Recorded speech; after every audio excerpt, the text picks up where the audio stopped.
Welcome to another episode, everyone. An ex-gang member recalls the gang rival brawl that transpired right before the Tupac shooting. Gang member recalls an ex-gang member. He's an ex-gang member. His name is Dirt Rock. He gets on the stand in the case in the Tupac murder trial against Dwayne Davis, Keffe D here from Southside, Compton Crib. Let's see what he has to say about the fight that happened right before the Tupac shooting. I solemnly swear the testimony you're about to give in this action shall be the truth, the whole truth, and nothing but the truth, so help you God? Yes, sir. You may be seated. May I please have you state and spell your first and last name for the record? Devontae Lee, spelled D-E-N-V-O-N-T-A, last name Lee, L-E-E. Thanks, Mr. Lee, for being here. Mr. Brawl, whenever you're ready, you may proceed. All right, thank you. Sir, you did not volunteer to be here, is that fair? No, I didn't. In fact, you're under a court order to be here? Yes. Through a subpoena? Yes. In fact, you have expressed many times the fact that you do not want to participate in this. Yeah. But understanding that you're a court order, you don't have a choice whether or not to sit in that chair. Is that fair? Yeah, that's fair. Okay. I want to ask you a little bit about... Well, let me stop him right there. And let me say this real quick. I recall a situation where an individual had come to court before a gang member. They subpoenaed him to court to testify against another gang member, obviously. The gang member was in there for shooting at him and whomever else. And he said, I'm not going to court. I'm not testifying. I don't want anything to do with this. The gang member. I'm not a snitch. I'm not going to court. They subpoenaed him. So if you don't answer the subpoena, you go to jail. If you don't show up to court or whatever. So that's what he means. You have to show up to court. You were subpoenaed to court. You don't want to be here because apparently he told them, I don't want to testify. I don't want to get involved in this. They told him, well, we're going to subpoena you. You have to come to court. So he said, you have to be here. That's why you're here. And he's sitting there looking like he's upset about being there and, like he's going to be defiant or whatever. He doesn't want to be there. He doesn't want to be a part of this. He doesn't want to help anyone's case. The prosecution certainly, and probably not the defense either, just doesn't want to be involved. He's a Crip. Perhaps he would probably prefer to help the defense, but it looks like the prosecution has called him as a witness and subpoenaed him because he has information about the fight leading up to the death, which obviously would be damaging to Keffe D if the prosecution is calling him. But the individual gang member that I was speaking about who came to court got on the stand and the prosecutor asked him, please state your name, or the person asked him to state his name. He didn't say anything. He sat down and didn't say anything. So the prosecutor asked him a question. Hey, is your name such and such from such and such gang? He just sat there and looked at him. He didn't say, I plead the fifth. You don't have to talk. You can plead the fifth. Yes, you have to come to court if they subpoena you, and you have to get on the stand, but you don't have to say a damn thing. Against self-incrimination. That's the law. You can plead the fifth. You don't have to say a word. But in his case, he didn't even say, I plead the fifth. To this day, I don't know what his voice sounds like. The man did not say one word. He said, do you recognize this individual right there? He just sat there. Then he turned in his chair like this. And the prosecutor said, so you're not going to answer any questions? He just turned in his chair like this. And the judge got on him and said, ugh. And then the judge said, get him out of my courtroom. And then he got up and left without saying one word on the stand, ever. So you can come to court. They can make you come to court and subpoena you. You don't have to get on there and tell any story about what happened in the murder case, just for the record. About the mid-1990s, where were you living? At the time, I think Hawthorne. Did you ever start spending time? You're answering too many questions for somebody who don't want to be there. What was, who were you spending time with? My homeboys and people around, friends. At some point, were you spending time with a person you knew as Big Dre? Yes. Would you describe him as a friend? Yeah. And then later on, did you start spending time with a person by the name of Orlando Anderson? Yes, I did. Would you consider him a friend? Yes. As a result of your relationship with Orlando Anderson, did you start coming into contact with the Southside Compton Crips? Oh, yes, I did. Can you tell us how that happened? Meaning, I mean, we used to go over there and, hang out. And we wasn't from over there at that time, but we knew a couple of people. So. I'm sorry. I'm sorry, but he's just talking too much. For an ex-gang member, he's an ex-gang member. The title says, ex-gang member recalls rival gang brawl before Tupac shooting. This is Law and Crime Network. Shout out to the Law and Crime Network right there. And, for someone who doesn't want to be there, doesn't want to be involved, he didn't get the memo. You don't have to say a word, bro. You don't have to be involved. You're answering too many questions already for someone who doesn't want to be involved. I'm saying, if you're sticking to some sort of street code, you're answering too many questions. You don't answer any questions. You plead the fifth, and you don't even have to say that. You just sit there. You don't want to be there. They made you come. You said you're upset about being there. You had this look on your face like you don't want to be there. Then you let them know that you're pissed about being there. I don't want to be here. And just sit there and don't say a damn word. I told y'all I didn't want to be. You're not going to make me say anything. Can't make anything come out of my mouth. You can make me come to court. You can't make anything come out of my mouth. It's impossible. We go over there, hang out, or whatnot, chill.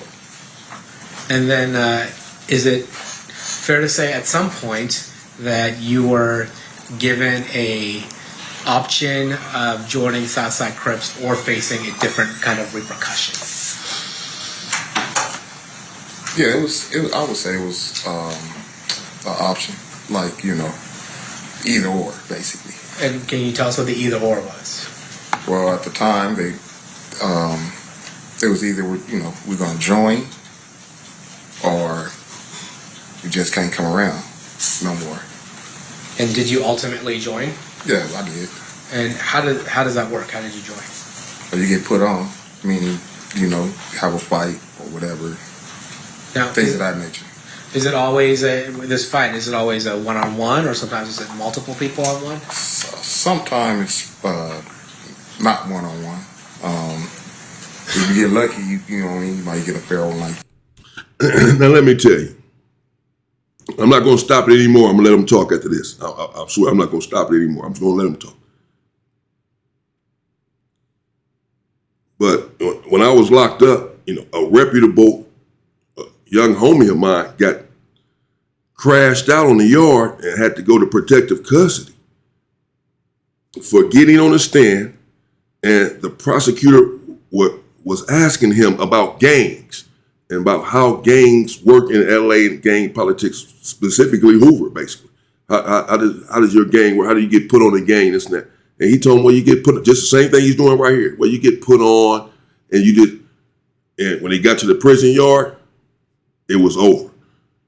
And it's still conflict over that. It was a lot of conflict over that because some people didn't feel like he was telling, like he had told. But, the people who made the call said, you're not supposed to get on the stand and say a word about gang politics, period. You're not supposed to let the judge know, the prosecutor know how gangs work and all this and what the gang politics. You're not supposed to do that. You're exposing too much. You're not supposed to say, you're not supposed to get on the stand, period. And you're damn sure not supposed to say anything once you get up there. There's no excuse for it. You gotta go. That was it. So I'm just saying, what he's doing and saying is enough. Believe me, it is more than enough to get his head taken off. But he's an ex-gang member. He's not about that life anymore. He's changed his life, I suppose. Good for him. But I'm just saying. But other than that, sometimes it's not one-on-one. And when you say a fair one, you mean a one-on-one, basically. All right. And so when you did you get a fair one, or did you have to get jumped in by multiple people?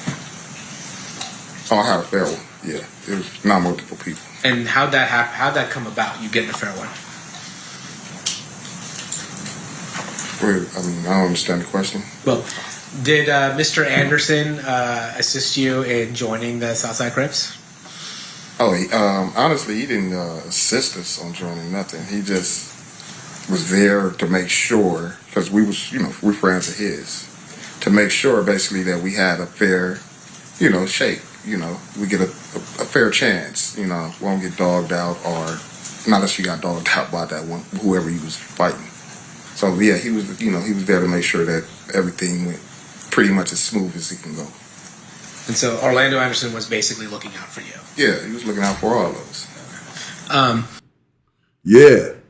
And I know my bad. I know I said I wasn't going to stop. But not only was he looking out for you, but the prosecutor, I believe, is setting it up. First of all, this witness acts like he keeps wanting to smile. He keeps wanting to laugh about certain questions that he's answering, even though he claims he doesn't want to be there. He looks like he's enjoying the moment to me.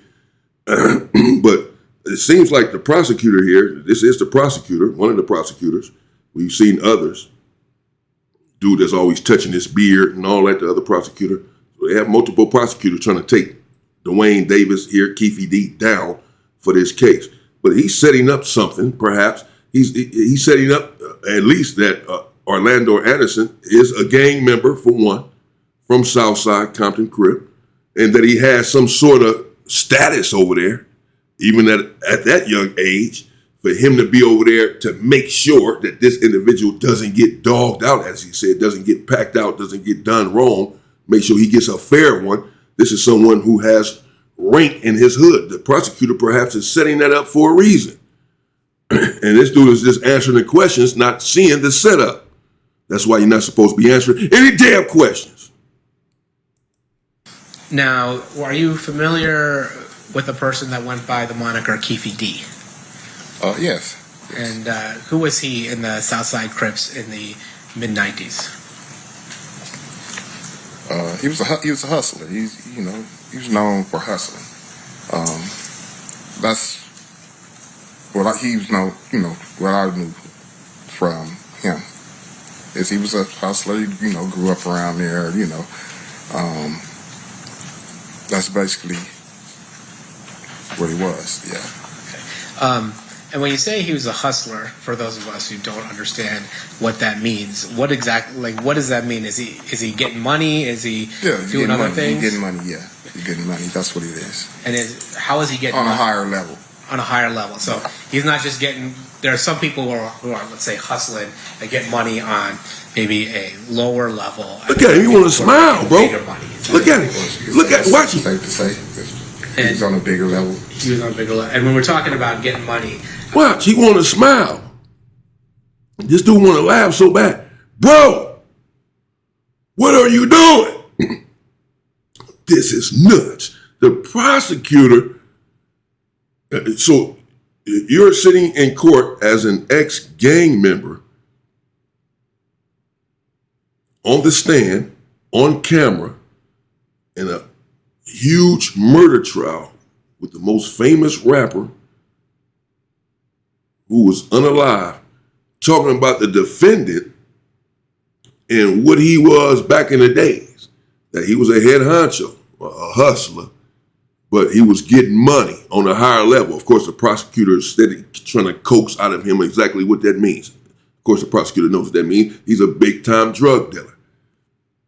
I guess they already know this stuff about Keffe D, since he snitched on everybody else about selling drugs. Keffe D did. As we found out in 1998, 2006, 2008, and 2009, he was ratting. Nevertheless, this dude right here is ratting too. Are we talking about through working a 9 to 5, or are we talking about narcotics? It was narcotics. All right, and then when you got initiated into the Southside Crips through a fair one. After that, would you hang around the Southside? Look at him trying to laugh, bro. What do you mean it was narcotics? What the hell is up? What's up with this dude? Look at this little smirk on his face. He keeps trying to hold the smile in. What's up with this guy? He's enjoying the hell out of this old dirt rock. Oh, Devontae. What you say? Can't trust him. This dude here, we're talking narcotics. Bro, if you're on the stand,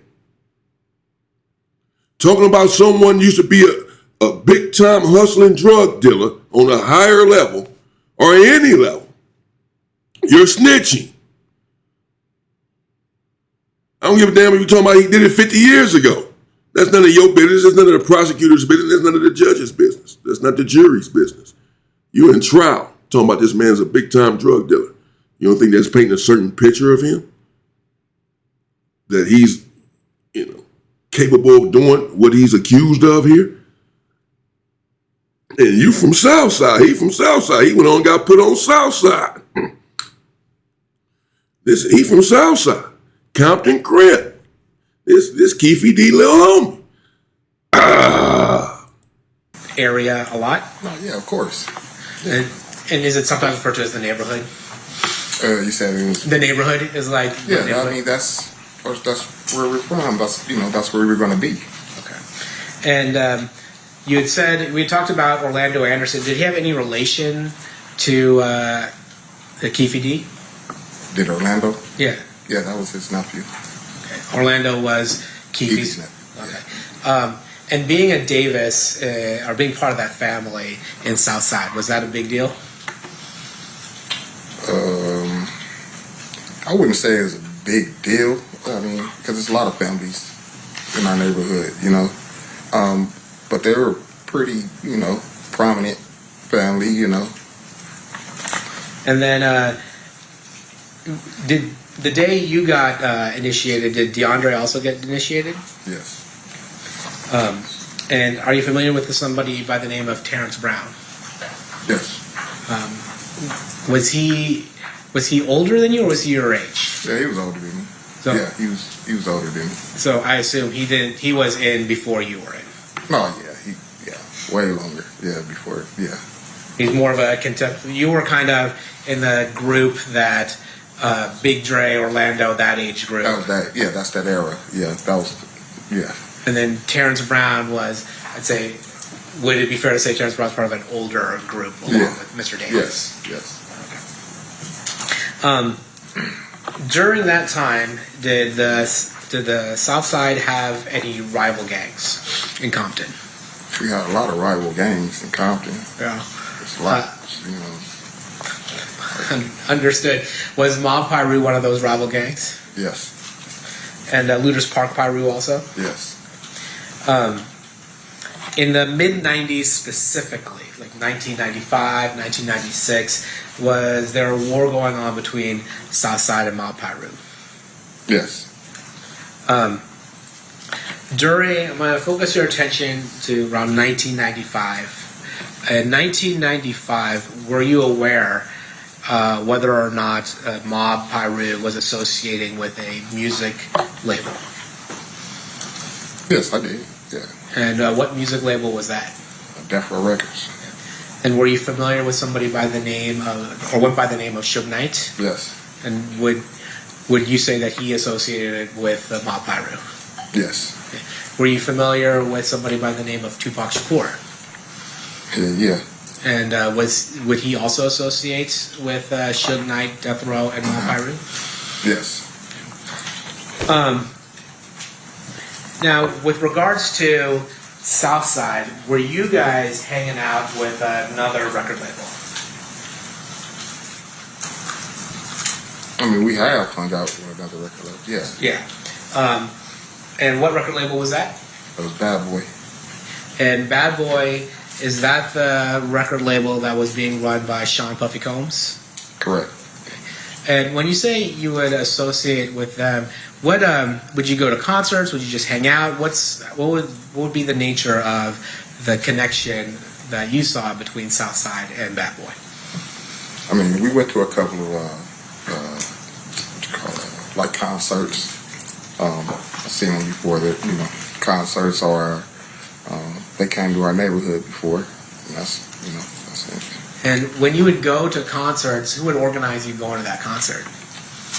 How would you know to go to the concert? Well, we just basically all do because they say we got tickets or da-da-da-da, and we all, they'd be like, okay, you're going to go to the concert, you get your ticket, and you go. Would you, was your understanding part of it was to ensure that Bad Boy was not bothered by other gangs? That was the basis of it, I believe. I would say that. And was there a particular gang that people in Bad Boy were worried about. Yeah, right. Look at Keffe D shaking his head. You see Keffe D shake his head right there to defend it? Let me go back to that real quick. Look at that last part. Watch the defend it. Basis of it, I believe. Yeah, I would say that. And was there a particular gang that... You see him shake his head and move his eyes? Let me do it again. Watch the defendant. When the prosecutor asked him, was the basis of you all from Southside going to the concerts to protect Bad Boy from other gangs? When he said, yeah, I believe it. Yeah, that's the basis of it. Keffe D shook his head. The defendant, Dwayne Davis, and rolled his eyes, basically. Said, this dude is just sitting here just talking too much. The prosecutor has an angle here, of course. He's asking these questions for a reason. He's setting Keffe up to be a certain someone. That he's setting this whole thing up with P. Diddy as well. Setting up the relationship with P. Diddy. This dude, I don't think, just sees the angle that the prosecutor is going at all. He doesn't. He think he's just answering questions. He's smiling. He think he just answering. He having his 15 minutes of fame. I'm telling you, he's enjoying every moment of this. He thinks that he's just up there answering questions. No, the prosecutor is not asking you these questions for no reason. He has a method. He has a reason that he's asking you these questions. He's looking for a certain answer for a reason. And for someone who doesn't want to testify, for someone who had to be forced to go to court, well, you show saying a whole lot for someone who does not want to be there. I mean, this dude is saying a lot.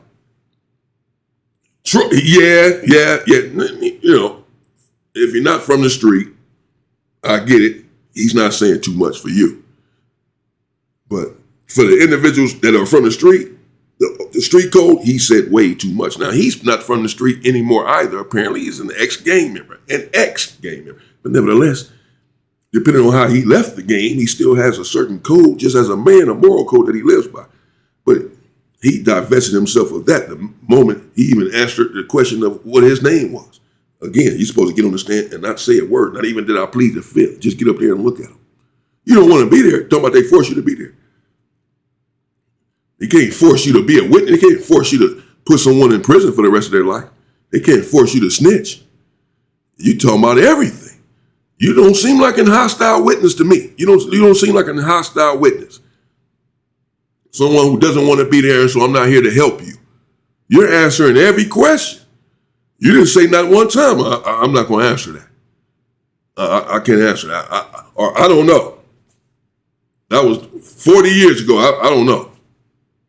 Who put you on Southside? How did you get put on Southside? I don't remember, man. That was 30 years ago. I don't know. Who was with you? I don't know.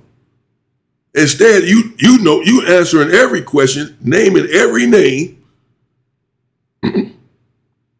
Let's look at Keffe D one more time. Look at the defendant. Yeah, I would say that. And was there a particular gang that people in Bad Boy... Sheesh. He's not happy. Leave it right there for right now. Okay, so stay with me. We left off. I'm about to come right back because it's going on for a while. I'm sitting here. I'm really doing this. They just playing clips. I'm really here. We into this stuff. All right. So we left off. I'm about to come right back. We left off where he just said that he is going to concerts with other Southside Crips, in his estimation, to protect Bad Boy Records, P. Diddy, Biggie Smalls, whomever else, from other individuals, outside elements, other potentially dangerous elements, other outside forces. Keffe D did not like that statement at all. Clearly, the defendant did not like that last answer. Probably doesn't like him being up there at all. I'm sure he's saying to himself the same thing I'm saying. Out loud. If you don't want to be there, why are you there saying all of this stuff? But Keffe D, of course, can be the last one to talk since he's been exposed as well for being a rat. Yeah, Keffe D, snitching since 1998 at least. It's come out. He accused Suge Knight of being the drug kingpin on the north side of Compton. He accused Reggie Wright Jr.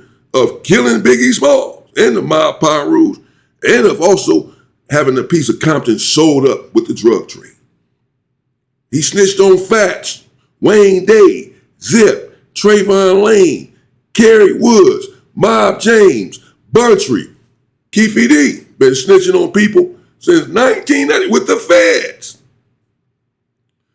So while he's there shaking his head and rolling his eyes about this individual on the stand snitching, and make no mistake about it, he's up there snitching. He said too much. He's snitching.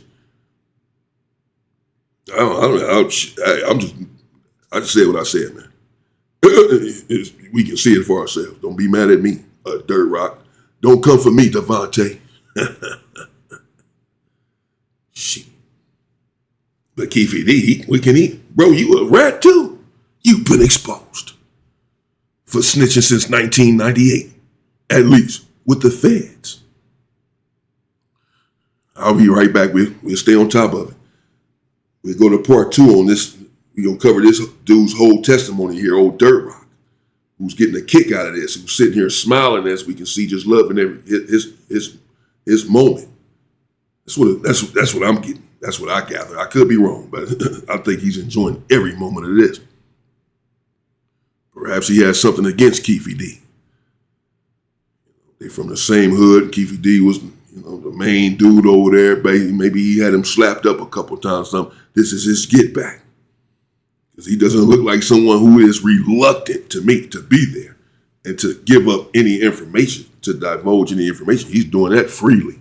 He's answering every question. He has a rapport going with the prosecutor. The prosecutor is sitting here with a smiling at him. Look at the prosecutor. Look at it. Good job, boy. Look at it. Good job. Good job. I saw the prosecutor shake his head at him one time. When they asked him a question, he answered like, "You're doing good." I'm talking about this dude is he's not a hostile witness. He's not a reluctant witness. Is it fair to say you don't want to be here? Bush, no, he wants to be there. He just wanted to put that out there to make it seem like he's not doing anything wrong. He's not doing any snitching. I didn't want to be here. They made me come. They made me do it. You want to put that out there. Prosecutor, you got to put that out there. Then I'm going to answer all of your damn questions. Man, get out of here. Let me know what you think in the comments. We'll pick it up in part 2 with this ex-gang member who's just broken all of the damn codes. What's going on? Who killed Tupac? This is what we want to know. All of us Tupac Amaru Shakur fans, such as myself, rest in peace, Pac. I still feel his death. I feel his death. I want to know what happened too. That's why I'm covering it as well. I want to know what the hell happened, man. There's a lot of stuff coming out in this trial. And again, this individual is about to get into what happened with the fight, with the fight before Pac was clearly he was around all of these situations. So apparently he was there with the fight when the chain was snatched a week or so prior to Pac's killing, the whole 9. So he's still testifying for a moment. We about to get right back into it. Stay safe and stay free, people.